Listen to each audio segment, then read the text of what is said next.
in the late summer of 1769 on a small Mediterranean island called Corsica. A boy was born who would one day shape the destiny of Europe.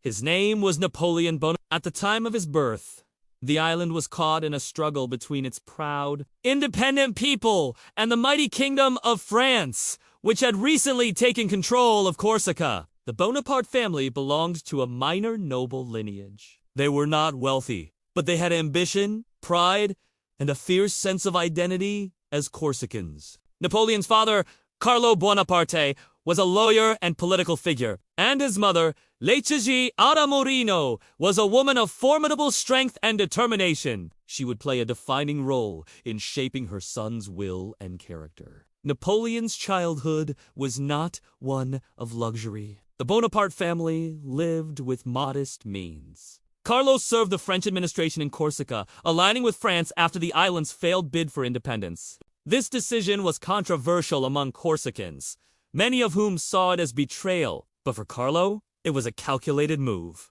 Aligning with France meant opportunities for his children, especially Napoleon. From a very young age, Napoleon learned the language of ambition through his father's dealings. He observed how politics could bend the fate of men, but he also absorbed something deeper: the restless spirit of his mother Letizia, who endured hardship with silent strength. She taught her children discipline, frugality, and the will to endure. In later years, Napoleon would say that the foundation of his strength came from his mother. Napoleon was the second of 8 surviving children. In that crowded, noisy household, competition was a daily reality. He grew up often feeling overshadowed by older siblings, but he learned to assert himself with sharp intelligence and a fiery temper. He spoke Corsican as his first language, and only learned French later in his youth. For many years, his French was accented and imperfect, something that Parisian elites would mock him for. But beneath that exterior lay an intellect both disciplined and restless, capable of grasping complexities quickly. Even as a boy, he was intense, serious, and impatient with frivolity. Unlike other children his age, who sought play, Napoleon often preferred solitude, where he would lose himself in books about history and war. Carlo Bonaparte secured a scholarship for Napoleon to study in mainland France. At the age of 9, Napoleon left his family and home behind. This departure marked the first great fracture of his life, a moment when ambition pulled him away from the familiar world of Corsica and thrust him into the heart of France. He was enrolled at the College of Autun to learn the French language properly before entering a military academy. For a boy who had never left his island, France was a cold and foreign place. The language barrier was immense, and the children at Autun mocked him for his accent and his origins. But instead of breaking him, this humiliation hardened him. He developed a quiet fury, a determination to prove himself superior to those who ridiculed him. This relentless drive would follow him for the rest of his life. After Autun, Napoleon entered the Royal Military School of Brienne-la-Château, an institution that trained the sons of noble families for military service. At Brienne, the young Corsican boy was again an outsider. He was mocked, not just for his accent, but also for his provincial manners. Yet, in the structured and disciplined environment of the academy, Napoleon found something he could master: military science. He devoured books on strategy, tactics, history, and mathematics. He spent long hours alone, studying figures like Alexander the Great and Julius Caesar. He admired great conquerors, not for their birth, but for their will. The teachers at Brienne noticed his exceptional analytical mind. He was not the most charming student, but he was among the brightest and most determined. Napoleon's time at Brienne forged his identity. He grew more reserved, more disciplined, and fiercely ambitious. He disliked the French aristocracy around him, regarding many of them as soft and spoiled. He began to see himself as destined for something greater than the average officer's career. By the time he was 15, he had already developed a worldview that mixed cold calculation with an unshakable belief in his own destiny. In 1784, after excelling at Brienne, Napoleon gained admission to the prestigious École Militaire in Paris. There, he trained to become an artillery officer. Unlike many noble sons who idled away their time, Napoleon completed the course in a single year, an extraordinary feat. This early display of discipline and intellect foreshadowed the tireless energy that would define his later campaigns. Et equal midi, Peru! Napoleon's instructors recognized his brilliance in mathematics and artillery fields that demanded precision and logic. Napoleon grasped quickly that in an age of changing warfare, artillery was becoming the decisive arm of battle. This technical foundation gave him an advantage over many of his contemporaries who preferred cavalry or infantry command. Artillery required a commander who could think in terms of calculation. Terrain, timing, and logistics, all areas where Napoleon But beyond the classroom, he remained the same serious, intense young man from Corsica. Parisian society, with its glittering salons and gossip, held little interest for him. He walked its streets alone, observing rather than participating, feeling both fascinated and alienated by the power that Paris represented. In 1785, at the age of 16, Napoleon graduated and was commissioned as a second lieutenant in an artillery regiment stationed in He was now an officer in the French army, but his ambitions reached far beyond the rank and file. At Valence, he spent much of his free time reading, thinking, and writing. He devoured books on history and philosophy, from ancient empires to Enlightenment thinkers. He studied the campaigns of great generals, always looking for patterns, principles, and lessons. His pay as an officer was modest, but he lived frugally, often sending money home to support his struggling family. He was not interested in wine, fashion, or society balls. He wanted power, not in a childish sense, but as a tool to shape the world. During these early years as a young officer, France itself was heading toward a storm. The monarchy of Louis XVI was sinking under financial crisis, inequality, and unrest. Revolutionary ideas were spreading like wildfire. Napoleon, though loyal to his career, was quietly sympathetic to some of these ideas. He admired the notion of merit over birth, something that resonated with a young man of modest nobility, constantly sneered at by higher-born peers. At the same time, his Corsican identity remained strong. He followed the struggle of his homeland closely, where Pasquale Paolé, a Corsican nationalist hero, continued to inspire resistance against French rule. When Napoleon returned to Corsica on leave, he found his homeland simmering with tension. Paoli had returned from exile, and Corsican politics were a tangled web of loyalties, resentments, and ambitions. Napoleon initially admired Paoli and hoped to play a role in Corsica's future. But Paoli, who distrusted the Bonaparte family for aligning with the French, kept Napoleon at a distance. This rejection stung deeply. Napoleon, who once dreamed of serving Corsica, began to shift his loyalties entirely toward France. Corsica had rejected him. France would be the stage on which he proved himself. His dreams of leading a Corsican rebellion faded, replaced by visions of commanding armies on a far grander scale. In 1789, the French Revolution erupted, shattering the old order of monarchy and aristocracy. The ideals of liberty, equality, and fraternity thundered through France, but so did chaos, factionalism, and blood. For a young officer like Napoleon, this upheaval opened unprecedented opportunities. The revolution swept away many of the aristocratic barriers that had held ambitious men like him back. Promotion would now be based on talent and loyalty to the new revolutionary government, not birth. Napoleon understood this shift instinctively. He was perfectly positioned, educated, disciplined, ambitious, and ready to seize his chance. During the early years of the revolution, Napoleon returned again to Corsica, attempting to navigate the island's turbulent politics. But his relationship with Paoli deteriorated further. In 1793, after the outbreak of war between revolutionary France and Britain, Paoli sided with the British, inviting them to take control of the island. For Napoleon, this was betrayal. His family was forced to flee Corsica and seek refuge in France. The island of his birth had turned its back on him, and in turn, Napoleon closed his heart to it.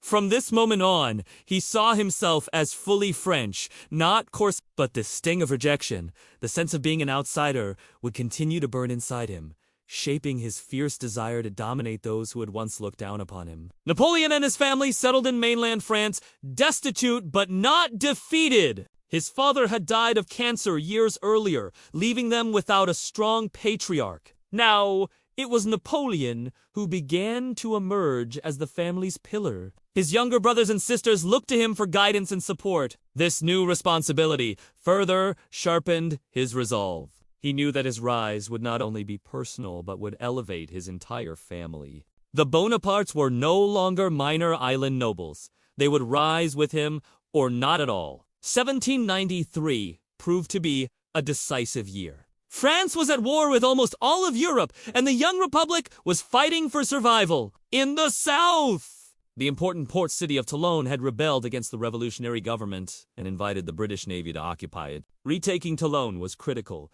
and the French army launched a siege. Napoleon, then a captain of artillery, was sent to join the campaign. This was the moment he had been waiting for, a chance to prove his brilliance, not in theory, but on the battlefield. At Toulon, the French forces were disorganized and poorly led, but Napoleon saw what others didn't. The key to victory lay in controlling the heights around the harbor. If French artillery could dominate the British fleet from these positions, the enemy would be forced to withdraw. Napoleon meticulously planned the placement of his guns, organized the troops, and pushed through his strategies despite resistance from older officers. His boldness and clarity of vision stood out. When the attack finally came, his plan worked flawlessly. The British fleet withdrew, and Toulon fell back into French hands. This victory transformed Napoleon's life. He was promoted to brigadier general at the astonishing age of 24. In the aftermath, he became known not just as a talented officer, but as a man of destiny. The generals above him began to take notice, and so did the politicians in Paris. Napoleon Bonaparte, once a ridiculed outsider from Corsica, was now a rising star in the new revolutionary France. But success did not make him soft. Napoleon understood how fragile power could be, especially in a France consumed by political purges and shifting factions. The reign of terror was in full swing. Men rose quickly and fell even faster, often to the guillotine. Napoleon aligned himself carefully with those in power, navigating the turbulent politics with caution. He was ambitious, yes, but not reckless. He understood that survival required both skill and prudence. During this period, Napoleon spent a brief time imprisoned after falling out of favor politically, but his talent saved him. The revolutionary leaders recognized his military genius, and he was soon reinstated. In 1795, when royalist forces attempted to march on Paris and overthrow the revolutionary government, it was Napoleon who crushed the insurrection with swift, ruthless efficiency. He ordered artillery to fire a grape shot into the advancing crowd, earning him both fear and respect. The uprising was crushed in a single day, and the government, known as the Directory, rewarded him with a prominent command. His name now echoed through France as the man who saved the revolution. From the windswept hills of Corsica to the gunpowder smoke of Paris, Napoleon Bonaparte had come a long way. He was no longer the boy mocked for his accent. He was a general, a national hero, and a figure to be reckoned with. But deep inside, the fire that had burned in him as a child had only grown stronger. He wanted more than rank, more than titles. He wanted power on a scale that would eclipse the men he had once studied in silence. His rise had begun. Europe would soon know his name! By the time the year 1796 arrived, Napoleon Bonaparte was no longer just another ambitious officer. At only 26 years old, he had already proven himself a brilliant strategist, a decisive leader, and a man unafraid of risk. His victory in Paris against the royalist uprising had brought him recognition and power. The French Directory, the government ruling France at the time, needed strong generals to expand the revolution's reach and defend the nation against its many enemies. They saw in Napoleon someone young, loyal, and capable. What they did not fully understand was that they were also unleashing a force far greater than they imagined. In March 1796, Napoleon was given command of the Army of Italy.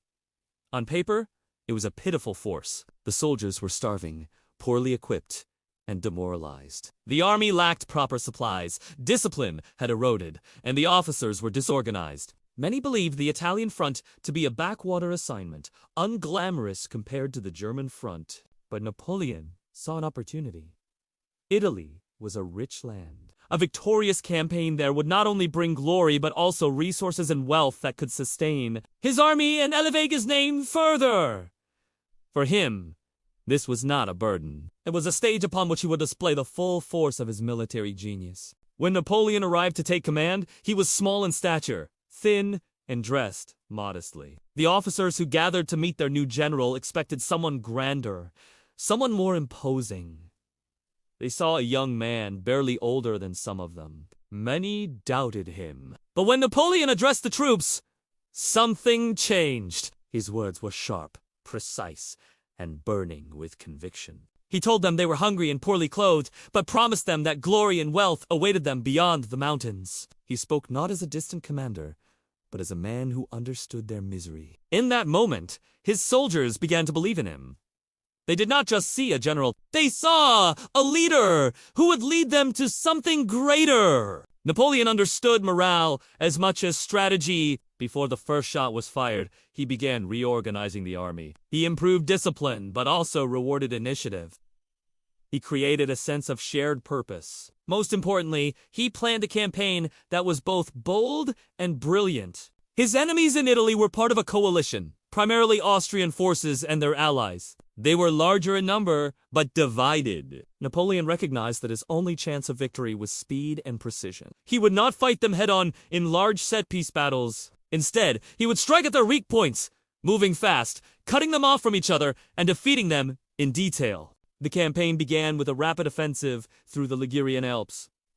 The terrain was harsh, the roads muddy and steep, but Napoleon pushed his men forward with relentless energy. He led from the front, often riding with the advanced guard. At the Battle of Montenotte, his forces outmaneuvered the Austrians and Piedmontese, striking them where they least expected. Within days, the enemy lines crumbled. One victory followed another. 80 Battle of Milesimo and Battle of Mondolfo, Napoleon shattered the Piedmontese army. The King of Sardinia was forced to sign an armistice, taking one enemy out of the war entirely. This early success electrified France. Newspapers began printing his name with admiration. His troops, once ragged and dispirited, were now marching with pride. They began to call him the Little Corporal, not as an insult, but as a sign of affection. A general who marched with them, ate with them, and shared their risks. For Napoleon, this was more than victory.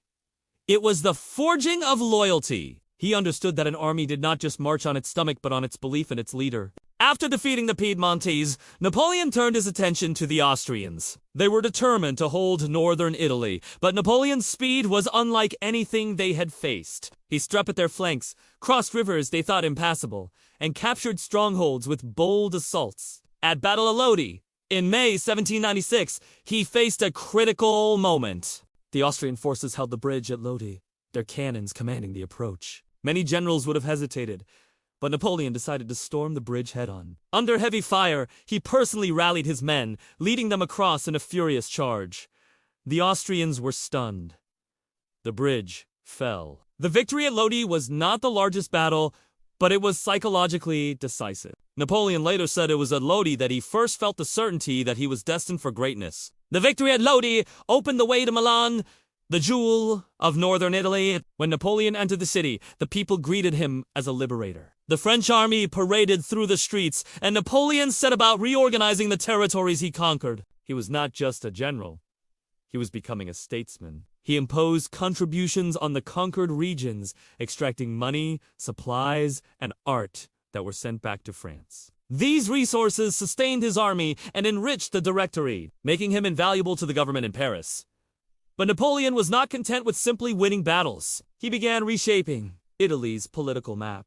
He encouraged the formation of republics modeled after revolutionary France, weakening old monarchies and increasing French influence. He understood power not just in military terms, but in political architecture. Each victory expanded not just his territory, but his network of influence. The Austrian forces regrouped and sent reinforcements. The campaign was far from over, but Napoleon's relentless strategy of speed and surprise continued to outmatch them. In a series of battles, Battle of Arcal, Battle of Rivoli, and others, he crushed their armies one after another. His ability to read the battlefield was uncanny. He moved divisions like a chess master moving pieces, always striking where the enemy was weakest, always making them dance to his rhythm. By 1797, the Austrian position in Italy collapsed. Napoleon forced them to sign the Treaty of Campo, which gave France vast territories and reshaped the balance of power in Europe. At just 28 years old, Napoleon Bonaparte had achieved what many generals twice his age could not. He was now the most celebrated military commander in France. His victories in Italy turned him into a national hero.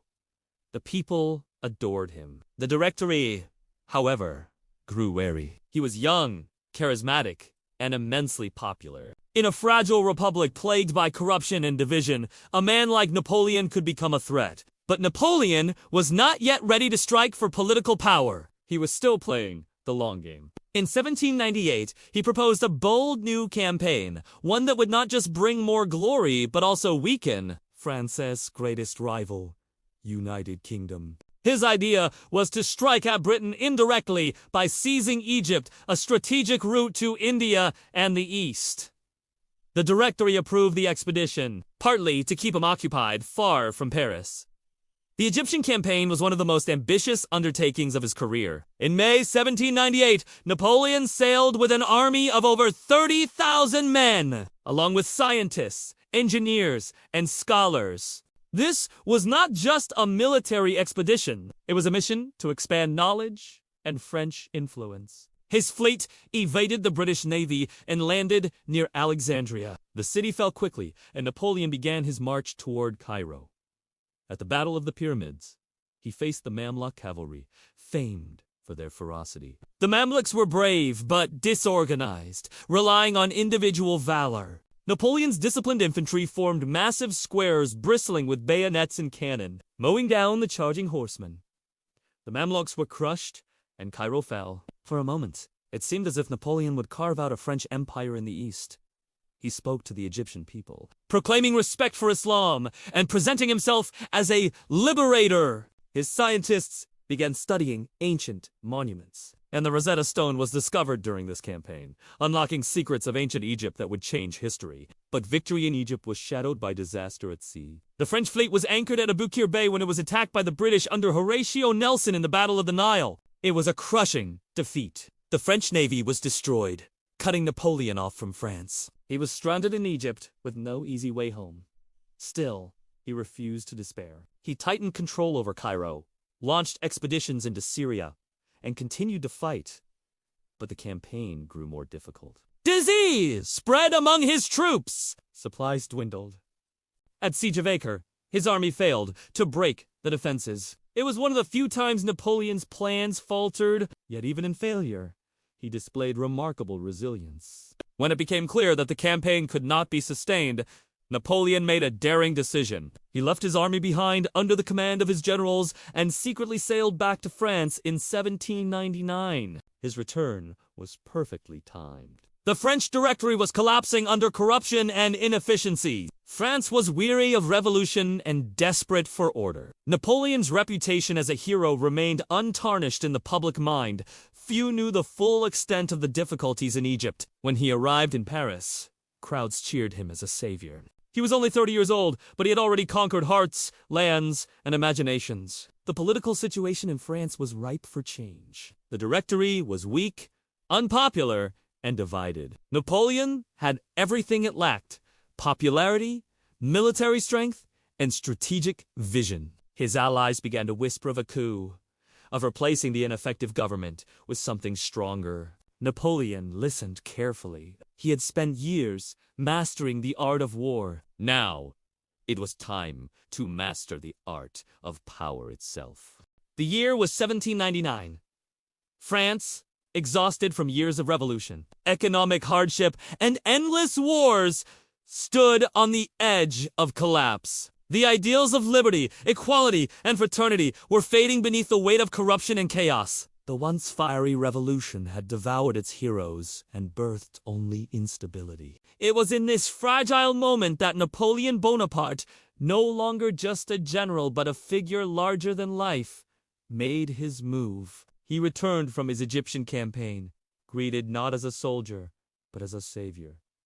Paris was restless. Political factions schemed in dark corridors. The ruling Directory, weak and divided, was vulnerable. Napoleon's presence filled the city with quiet tension. He was not simply a man. He was a symbol of order in a fractured nation. Soldiers still adored him. Politicians feared him. The people trusted him more than the government itself. On November 9, 1799, known as the 18th of Brumaire in the revolutionary calendar, Napoleon struck. His troops marched through the streets of Paris. The Directory fell like a house of cards. There was no grand bloodbath, no noble speeches. It was cold, efficient, and brilliant. By the end of the day, France had a new ruler. The Constitution of Year 8 established the consulate. On paper, it was a republic. In reality, it was a clever disguise for one man's power. Napoleon became first consul, holding near absolute authority. He did not declare himself a dictator. He simply became the state. With precision, he centralized power, bringing stability to a nation desperate for it. His first actions were not of war, but of rebuilding. He reformed the tax system, revived industry, and restored discipline to the army. Roads were repaired. Education was restructured. Laws were standardized into a single, clear, legal system. This legal masterpiece would later be known as the Napoleonic Code, framework that would shape nations long after he was gone. The Napoleonic Code abolished feudal privileges, established equality before the law, and recognized property rights. It was revolutionary, in a way the revolution itself had failed to achieve. Even his enemies would later adopt parts of it. Napoleon did not only conquer with armies, he conquered with ideas. But peace was not in his nature. His ambition stretched beyond France's borders. Europe was a chessboard, and Napoleon was the only grandmaster who saw the whole game. Britain, Austria, and Russia eyed him with suspicion. The old monarchies feared this young general who could topple empires with words as easily as with muskets. Before facing Europe, he secured his position at home. In 1802, a national plebiscite confirmed him as first consul for life. The people willingly gave him power. They remembered the terror, the guillotine, and the chaos of the revolution. Napoleon represented something they had not felt in years: stability. On December 2nd, 1804, the air in Notre Dame de Paris was thick with incense and anticipation. Crowds gathered as Napoleon, dressed in rich imperial robes, entered the Grand Cathedral. The Pope himself presided over the ceremony. Yet, when the time came, Napoleon did something no one expected. He took the crown from the Pope's hands and placed it upon his own head. The gesture was monumental. In that single act, he declared that his power came not from God, not from the church, not from any noble bloodline, but from himself. Napoleon Bonaparte, the Corsican outsider, was now Emperor of the French. His wife, Josephine de Beauharnais, knelt as he crowned her empress. She had been his partner since his early days of power, a woman of elegance and charm, beloved in Parisian society. Their union symbolized the merging of ambition and grace. Yet beneath the surface, their relationship was as fragile as the empires he sought to build. Europe trembled. An emperor born from a revolution was a contradiction to monarchs who had inherited their thrones by divine right. Britain, Austria, and Russia formed coalitions to stop him. But Napoleon was not a king by birth. He was a general forged in war. His response was not diplomacy. It was movement. The War of the Third Coalition began in 1805. Napoleon's armies, now reorganized into corps capable of independent operations, moved with unmatched speed. He had reshaped warfare itself. While other generals moved like lumbering giants, Napoleon's forces struck like lightning. His first great triumph as emperor came at the Battle of ULM. Without a major battle, he surrounded and captured an Austrian army of 30,000 men. It was strategy without bloodshed, a campaign studied in military academies for centuries to come. But the true test came soon after. The combined forces of Austria and Russia stood near the town of Austria. Snow blanketed the fields. It was December 2nd, 1805, exactly 1 year after his coronation. The world watched to see if the self-made emperor could match the might of ancient dynasties. At dawn, Napoleon surveyed the battlefield. He deliberately left his right flank weak, a trap to lure his enemies in. As the Allied armies attacked, believing victory was in their grasp, Napoleon unleashed his reserves at the center. His forces split the enemy line like a blade through silk. The Battle of Austerlitz became known as the Battle of the Three Emperors Napoleon Obu-Furans, Alexander I of Russia, and Francis II of Austria. By nightfall, Napoleon had achieved one of the greatest military victories in history. The Allied army was shattered. Europe bowed to the genius of the Corsican emperor. The Treaty of Pressburg followed, forcing Austria to cede territory and pay heavy Napoleon redrew the map of Europe like an artist reshaping clay. Kingdoms fell. Thrones trembled. His empire stretched from the Atlantic to the heart of Central Europe.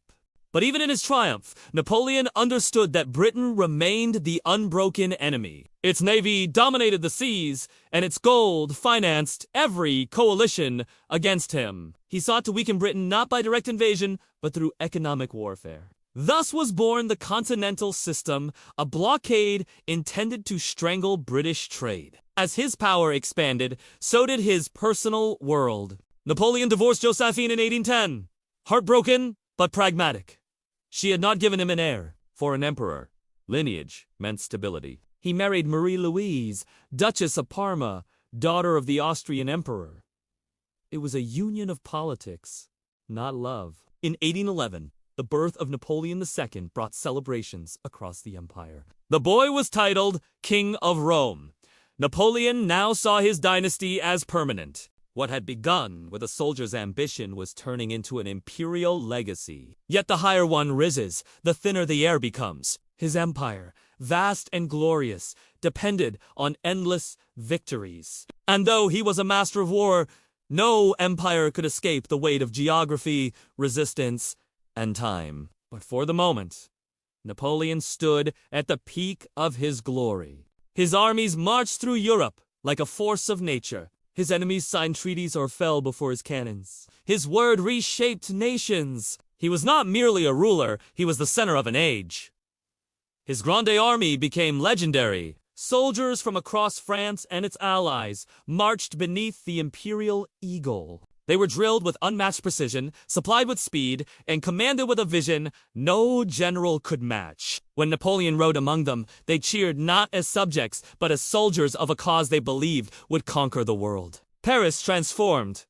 The city became the beating heart of an empire. Arches were planned, boulevards widened, and imperial symbols carved into stone. Europe looked to Paris, not as a revolutionary city anymore, but as the capital of a new imperial order. In Spain, however, the winds began to change. Napoleon placed his brother Joseph Bonaparte on the Spanish throne, expecting obedience. Instead, the Spanish people rose in a brutal, endless guerrilla war. It was a spark that would smolder beneath the surface of his empire, foreshadowing the storms to come. Still, from 1805 to 1811, Napoleon remained untouchable. He dictated the terms of peace to emperors, kings, and princes. The Holy Roman Empire, a relic of 1,000 years, was dissolved under his shadow. Ancient institutions crumbled before his relentless will. His ambitions reached far beyond battlefields. He restructured administrations, established modern legal systems, and spread revolutionary ideals disguised beneath imperial banners. Ironically, while he crowned himself emperor, his armies carried the seeds of democracy and nationalism across Europe. But his triumphs were not without cracks. The Continental System hurt his allies as much as Britain. Economic hardship grew in regions forced to follow his blockade. Resentment brewed beneath the surface.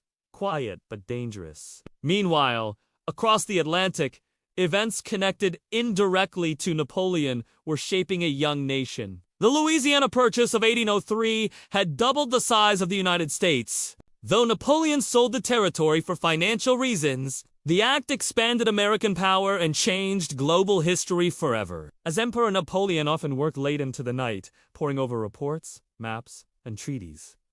His energy seemed limitless. He remembered details about regiments, cities, and enemy commanders with frightening precision. He ruled as if the entire empire was a machine, and he was its engine. He had reshaped France from a bleeding republic into a military superpower. His code shaped law, his victories shaped borders, his name shaped history. But empires are like great fires. They shine brightest before the smoke begins to rise. Europe was quiet, but not at peace. Britain remained defiant. Russia watched warily. Spain burned with resistance. Beneath the golden glory of the empire, fractures were forming. And Napoleon, standing atop his mountain of triumph, did not yet see how steep the fall could be. The emperor's glory had reached its zenith. The age belonged to him. But the story of Napoleon Bonaparte was not just about how high he climbed. It was about how the world responded when one man tried to bend it to his will. The coming years would not be filled with grand coronations or parades through conquered capitals. They would be filled with frost, fire, betrayal, and defeat. But for now, in the years between 1804 and 1811, Napoleon Bonaparte stood as the most powerful man in the world. The year was 1812. For nearly a decade, Napoleon Bonaparte had stood unmatched. Kings had bent to him, empires had fallen before him, and the map of Europe had been drawn and redrawn by his hands.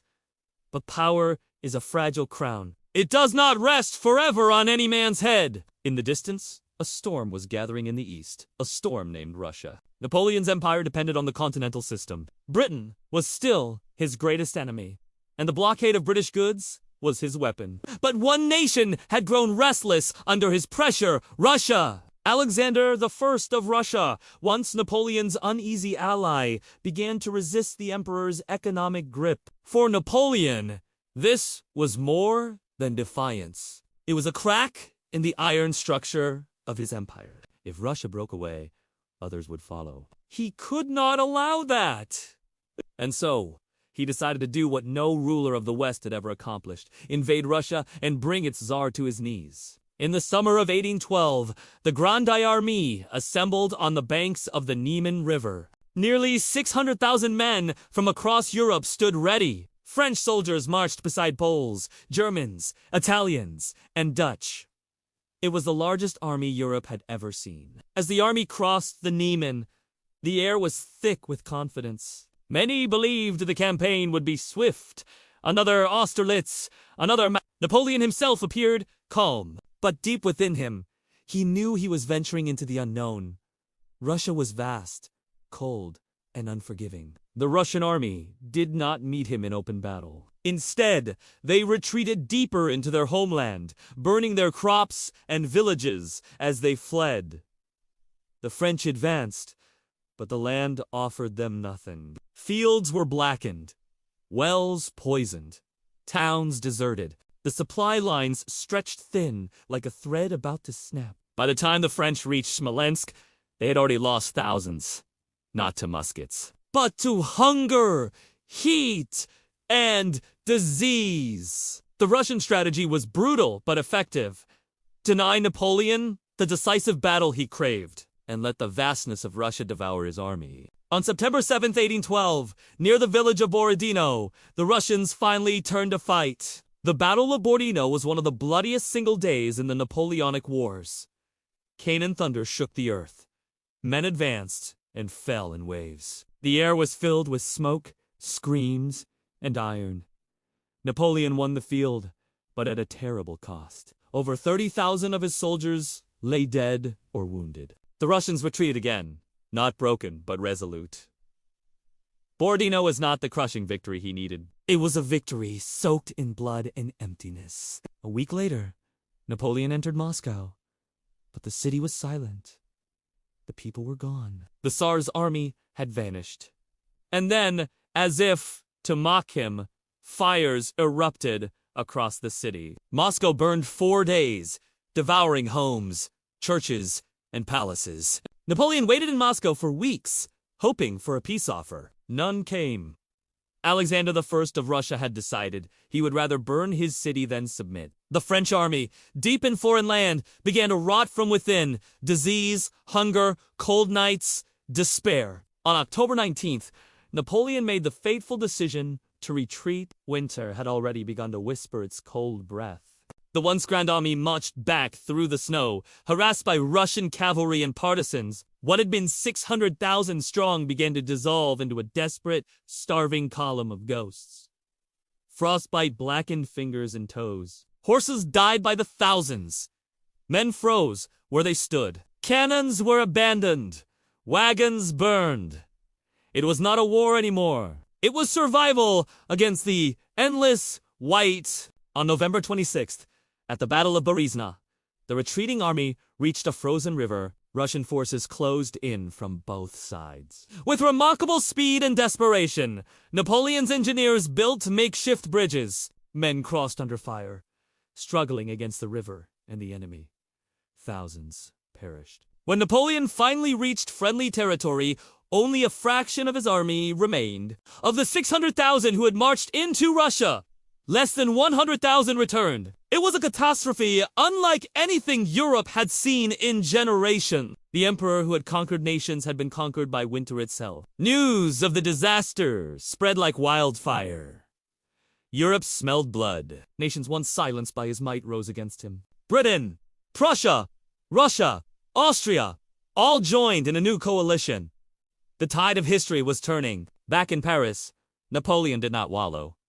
He moved with his usual relentless speed. He raised new armies, called on veterans, and rebuilt his command. But this time, the world around him was no longer trembling. It was sharpening its swords. In 1813, the Battle of Leipzig, also known as the Battle of Nations, became the largest battle in Europe before the 20th century. More than 500,000 men clashed in the fields of Saxony. Napoleon fought brilliantly, but the weight of numbers crushed him.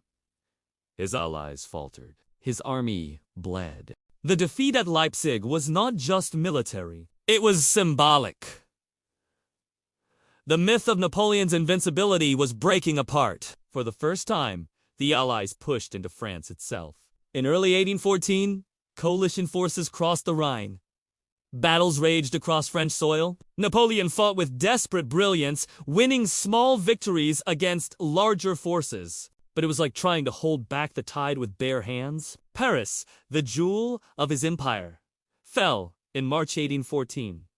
His marshals, loyal for years, urged him to abdicate. On April 6th, Napoleon Bonaparte, Emperor of the French, conqueror of Europe, signed his abdication at Fontainebleau. The world he had built began to crumble into dust. He was exiled to the small island of Elba off the coast of Italy. From the palaces of Paris to the rocky shores of a forgotten island, the fall was immense. Yet even in defeat, Napoleon did not fade quietly. He watched, planned, and waited. In Paris, the Bourbon monarchy returned, but the people were restless. The new king did not inspire love. Soldiers remembered their emperor. France had changed too much to go back to the old world, so as on February 26, 1815, Napoleon escaped Elba with a handful of loyal soldiers. As he marched toward Paris, royal troops confronted him. He stepped forward and opened his coat. "If any of you would shoot your emperor," he declared, "here I am." Not a single shot was fired.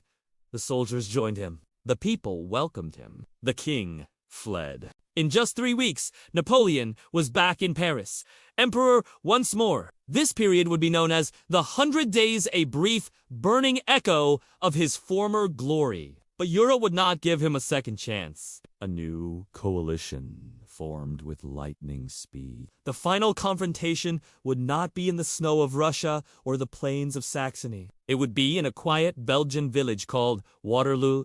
June 18th, 1815. The Battle of Waterloo began under a gray, heavy sky. Napoleon faced the Anglo-eyed army led by Arthur Wellesley, 1st Duke of Wellington, and the approaching Prussian forces under Gebhard Leberecht von Bluck. The emperor believed he could win one last decisive battle and force Europe to its knees again. 4 hours. French columns surged forward. Cannons roared. Cavalry thundered across muddy fields. At one point, Napoleon's Imperial Guard advanced the last unbroken elite of his army. But the British line held. The Prussians arrived. The tide turned. When the Guard faltered, the legend shattered. "Eru garu dore kyuru," someone whispered. The Guard retreats. Panic spread. Napoleon's army, once the terror of Europe, broke and fled. The emperor returned to Paris, exhausted and silent. His empire was gone. His dream was gone. For the second time, he abdicated, but now there would be no Elba. This time, the victors would send him to a place far away, from which no escape was possible. He was taken to St. Helena, a remote island in the South Atlantic, thousands of miles from France. The man who had once commanded millions now walked alone on rocky shores, surrounded by endless sea. Even in exile, he remained Napoleon. He dictated his memoirs, spoke of his campaigns, justified his choices. The guards who watched him found themselves drawn to his strange magnetism. He was no longer an emperor, but he still commanded the weight of his legend. Years passed slowly. His health began to fade. On May 5th, he was 51 years old. The world did not witness his death with cannon fire or trumpets. The great conqueror left quietly, like a shadow retreating with the tide. But even in death, his story was not over. Across France whisper spread! Soldiers who had once marched beneath his eagles still spoke of him like a myth. Monarchs feared his ghost. Historians debated his legacy. Admirers called him a genius. Enemies called him a tyrant. But no one could ignore him. The fall of Napoleon was more than the end of an empire. It was the turning of an age. He had risen from a minor Corsican officer to the master of Europe, and he had fallen from the summit to a lonely island. His rise was astonishing, but his fall was monumental. Empires crumble. Armies fade. Crowns break. But stories endure. And the story of Napoleon Bonaparte, the emperor who defied kings, conquered nations, and fell to time itself, became a legend that would never truly die. The year was 1812, and Europe held its breath. Napoleon stood at the height of his power, master of a vast empire stretching across the continent, yet deep within him, an ambition still burned hotter than ever. He believed his destiny was to reshape the world, to force it to bend to his will. And to do that, he decided to march into the one land that had always eluded him. Russia! Russia was vast, unpredictable, cold. Many around Napoleon warned him not to do it, not to repeat the mistakes of countless invaders before him. But Napoleon was not a man who listened to caution. He saw it as weakness. His army, the Grande Army, numbered more than 600,000 men. It was the largest military force Europe had ever seen. With such power behind him, how could he lose? In June 1812, the invasion began. Like an unstoppable wave, the French forces poured into Russian territory. Villages fell.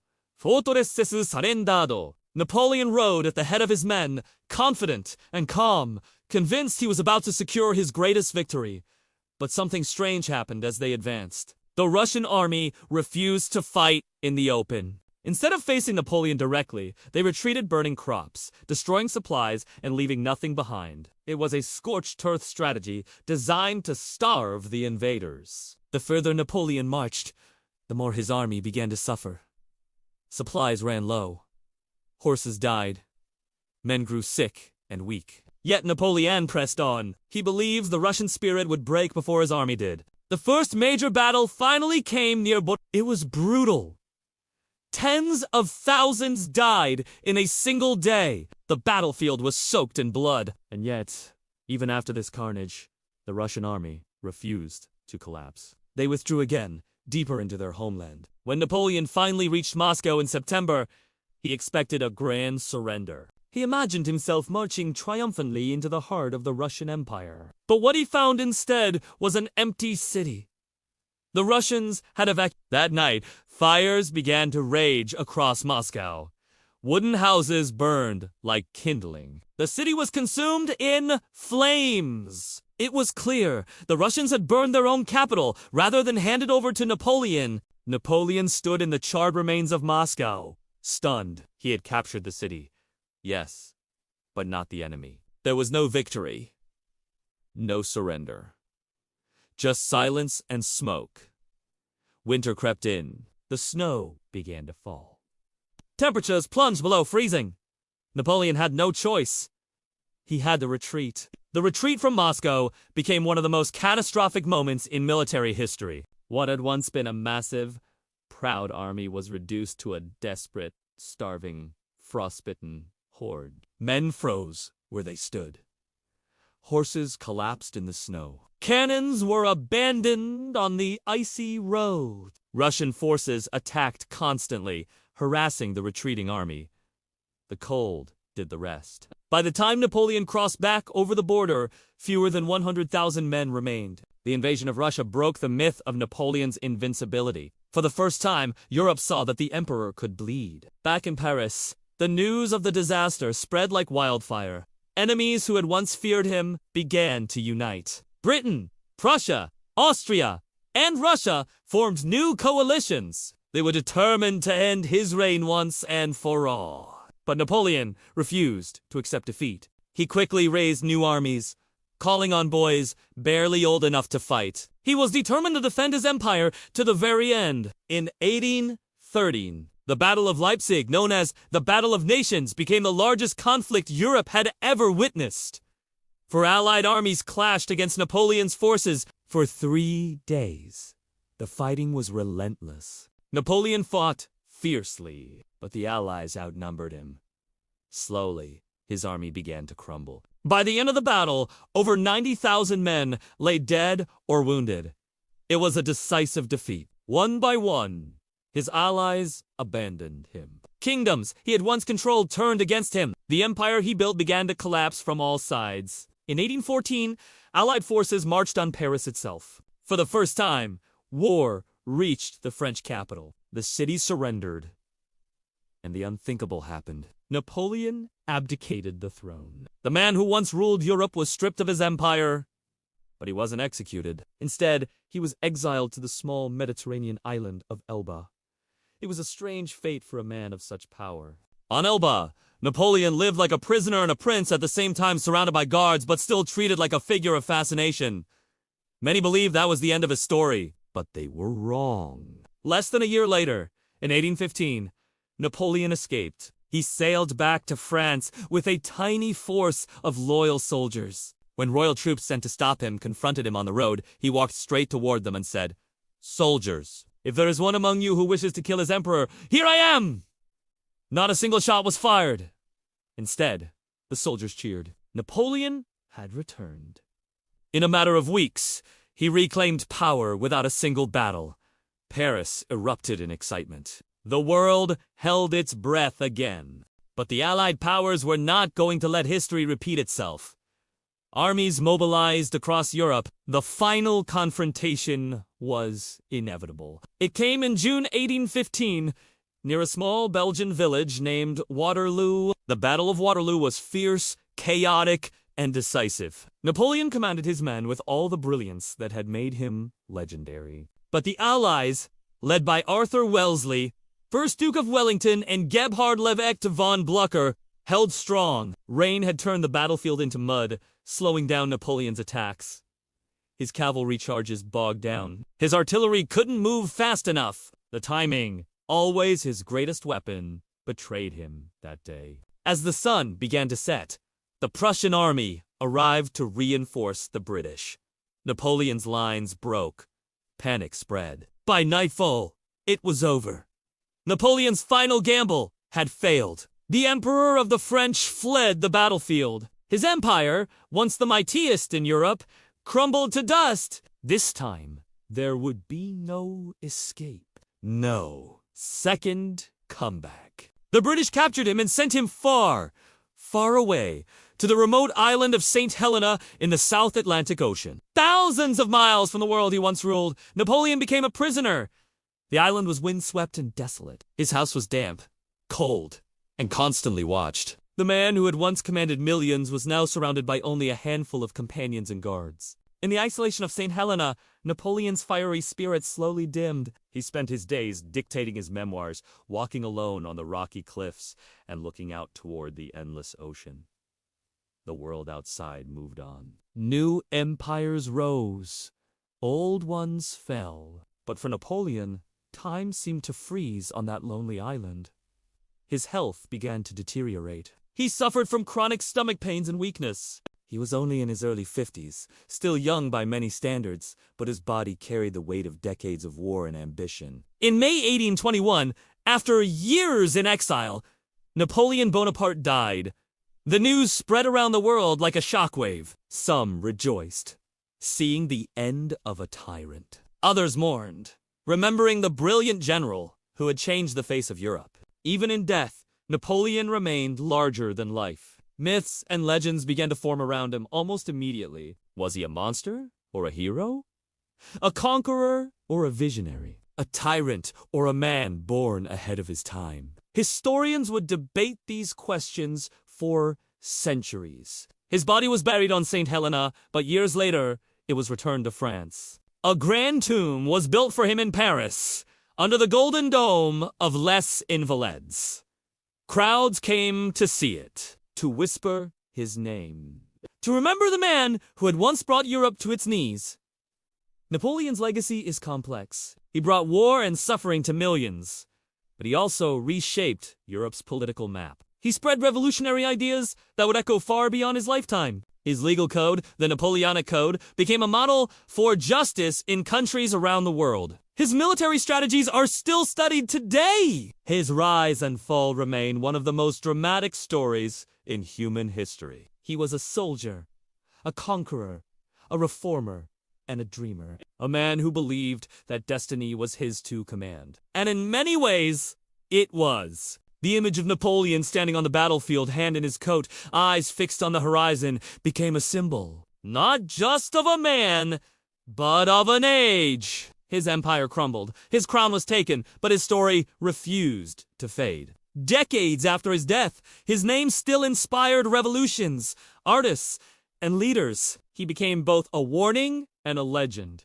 Today, Napoleon Bonaparte remains one of the most famous figures in world history. His life is a tale of ambition and genius, of glory and ruin, of power and its inevitable price. Empires rise, empires fall, but legends, they whisper forever.